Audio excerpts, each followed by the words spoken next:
All right, boys and girls. One more story this week that again asks a question. What is today's weather? I know it asks a question because there's a question mark at the end of the title.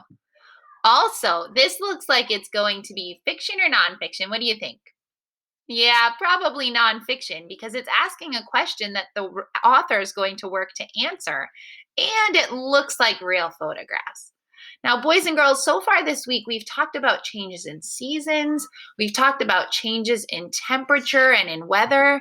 And now we're going to just think about the weather on a specific day. And that's also what we're going to do for our writing, is to write about what the weather is like on a particular day. That's what we've been doing all year when we sing our weather song and check the weather.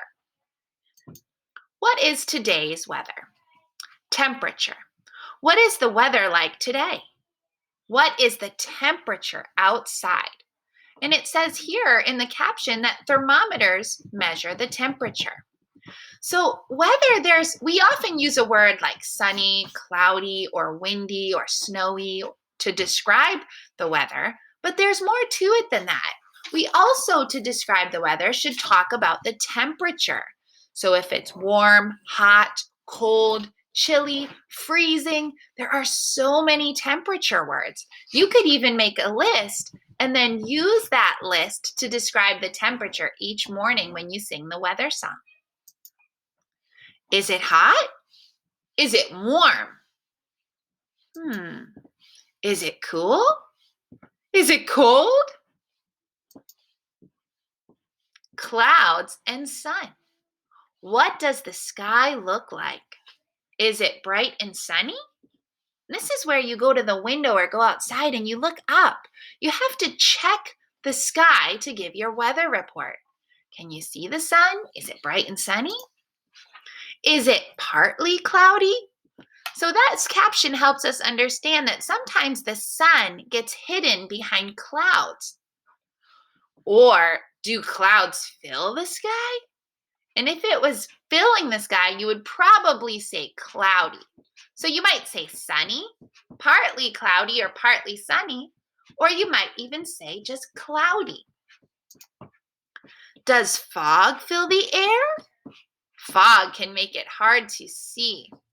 The next time you're out and about near your home, see if you notice any fog. We often have fog here in our area where we live. Look outside. Do you see precipitation? So remember, we talk about what the sky looks like by saying sunny, cloudy, or partly sunny.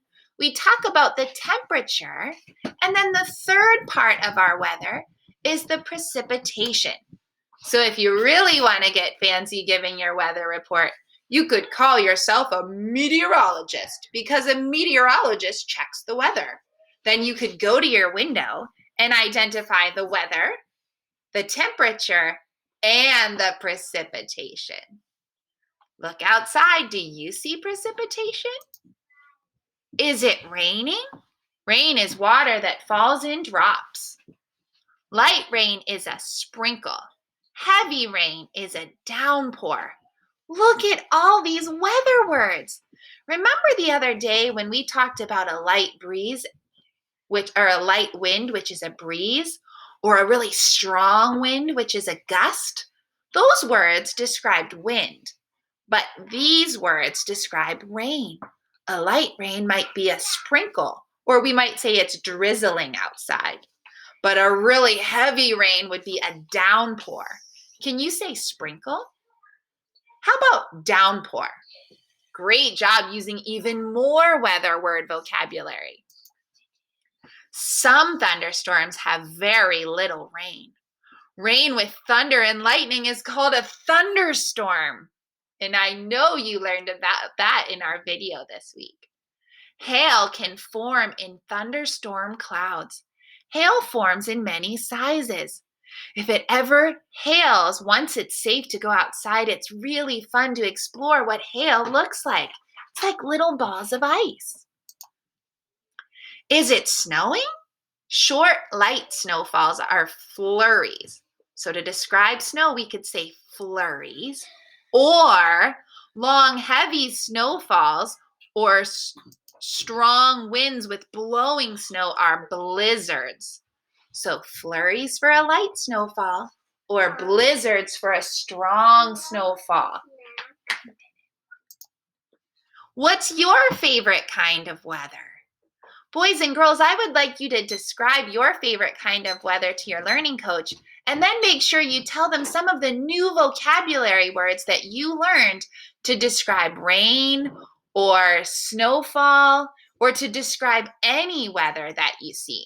Keep up the great work and make sure you're identifying the weather, the precipitation, and the temperature each day when you give your meteorologist report.